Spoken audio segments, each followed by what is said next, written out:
Bonjour les amis de Forêt Mystique, pour ceux qui me suivent sur Facebook. Donc je suis Maya, j'accompagne les personnes à la rencontre des mondes subtils, de tout ce qui est invisible, caché et tout ce qui est communication végétale, minérale et accompagnement sur le chemin de l'éveil de l'âme. Alors, j'ai lancé une petite série de vidéos dans laquelle je réponds à des questions, comme je dis, comme je peux y répondre avec ce que je suis ici et maintenant. Prenez tout ce qui résonne pour vous. Toute vérité est relative et mes propres vérités sont reliées à mon expérience de vie et telle que je l'interprète aujourd'hui.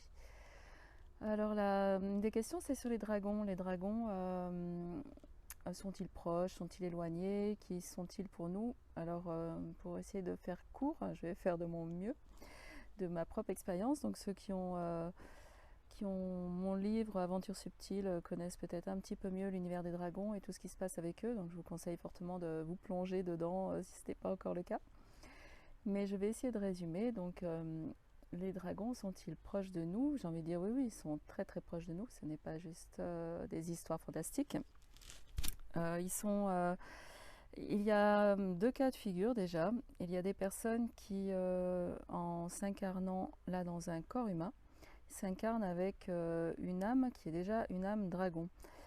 Ça pourrait être très long à réexpliquer. Comment je vais vous résumer ça? Simplement, quand on arrive dans une expérience humaine, on n'est pas seulement humain. Bon, il y a des âmes qui sont natives de la Terre, c'est-à-dire qui font leur première expérience sur Terre, mais on est beaucoup d'âmes aussi, dont je fais partie, avoir d'abord vécu d'autres expériences sur d'autres planètes avec parfois d'autres formes.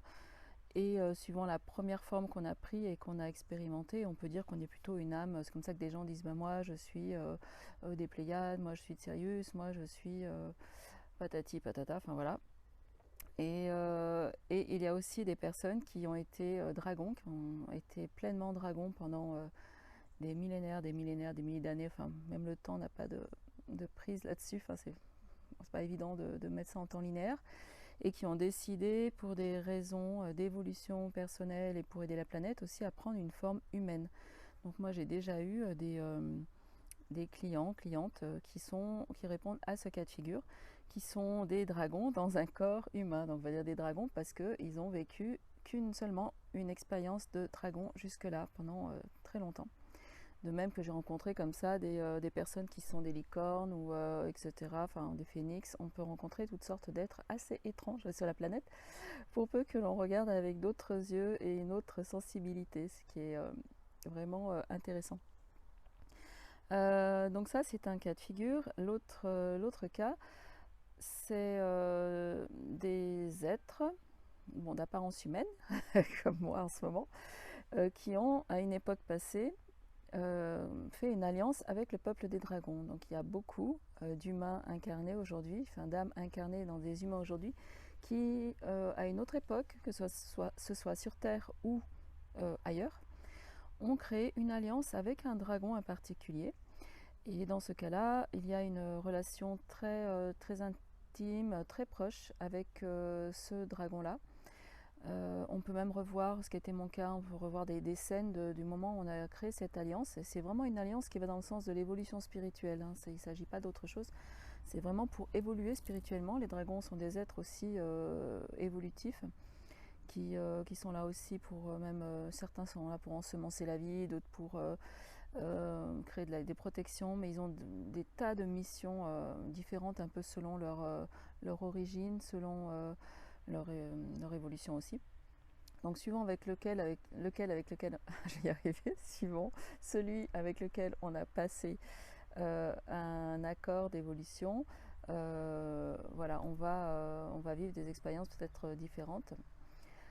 Donc moi j'ai eu cette occasion de reprendre contact avec mon dragon, si je peux dire. Oups, il y a un petit effet de soleil. Je vais tourner un petit peu, voilà. Avec ce dragon qui me suit depuis très longtemps. Et donc pour la question, est-ce qu'il est proche ou pas proche? Oui, il est très proche. Au départ, moi je l'ai rencontré à l'extérieur de moi. Il s'est manifesté en étant je pouvais le palper de l'extérieur énergétiquement et le connecter avec mon cœur de l'extérieur. Ça a été une rencontre très très très forte quand elle s'est présentée avec tous les signes avant-coureurs. Et tout ça, je le raconte dans mon livre. Et ensuite, à un certain moment, quand je voulais savoir où est-ce qu'il était, pendant des semaines, je testais à chaque fois, mais t'es où, tu fais comment? Moi, je vis en appartement, comment tu peux me suivre? Tu restes où? Tu vas sur les toits? Tu vas sur la tour de mon village? Enfin, c'était un petit peu, ça me questionne énormément, jusqu'à ce que je me rende compte et qu'il me montre qu'en fait, il pouvait être à l'intérieur de moi, en quelque sorte. Donc, sachant que tous les êtres sont multidimensionnels, au-delà de la 5e dimension, ils peuvent être ici et ailleurs, même en même temps, et ils peuvent avoir toutes les formes et toutes les tailles. Donc quand je travaille avec, je dis mon dragon, bon, il ne m'appartient pas, mais je veux dire celui avec lequel j'ai fait cette alliance, notamment quand je travaille sur les transmissions des gardiens de la Terre, c'est lui qui a demandé à être là pour faire les transmissions, pour transmettre des codes vibratoires. À ce moment-là, il se déploie de mon cœur, il sort de cet espace, il se déploie devant moi, et on peut s'apercevoir à ce moment-là qu'il fait je sais plus, dans les 10 mètres de long, donc ça paraît assez étonnant pour nous dire oui, j'ai un être qui fait 10 mètres de long à l'intérieur de moi. Non, c'est pas, voilà, on peut pas résumer cela comme ça. Donc ça, c'est le deuxième cas de figure. Et troisième cas de figure, on peut ne pas être une âme dragon, on peut ne pas avoir créé d'alliance avec les dragons, mais on peut aussi en rencontrer néanmoins parce qu'ils sont présents sur beaucoup de lieux, ils gardent des lieux, ils gardent des portails. Donc dès qu'on commence à être sensible au subtil, on peut en rencontrer. Ça, c'est ce que je vous transmets hein, dans mes pratiques sur le terrain. Pour pouvoir reconnaître, arriver à reconnaître la vibration d'un ou des dragons. Alors ils sont tous très différents, ils ont des origines différentes, ceux qui sont sur Terre, ils ne sont pas tous très bavards, ils n'ont pas tous envie de contacter les humains, de contacter tous les humains, de parler avec tous les humains, il faut être clair avec ça. Moi ça arrive qu'il y en a certains qui se mettent en retrait, suivant avec qui je suis, ils ne veulent pas se montrer avec telle ou telle personne. Et d'autres qui me donnent une confiance absolue en me donnant, en me révélant des choses qui les touchent de très près, donc c'est vraiment très touchant.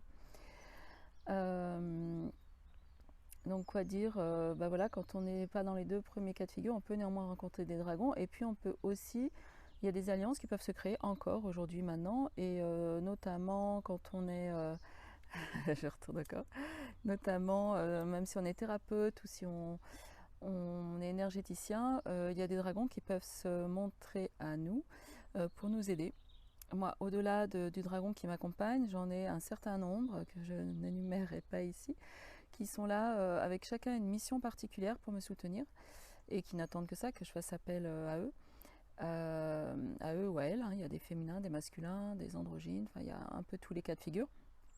Donc voilà, et puis quand je vais travailler par exemple sur des nettoyages de maison, des harmonisations de maison, il y en a certains particuliers qui viennent à ce moment-là pour m'aider aussi, pour apporter un nettoyage encore plus profond, plus lumineux, j'ai envie de dire, et surtout plus rapide que ce que je peux faire moi avec mes petites mains, si je peux dire.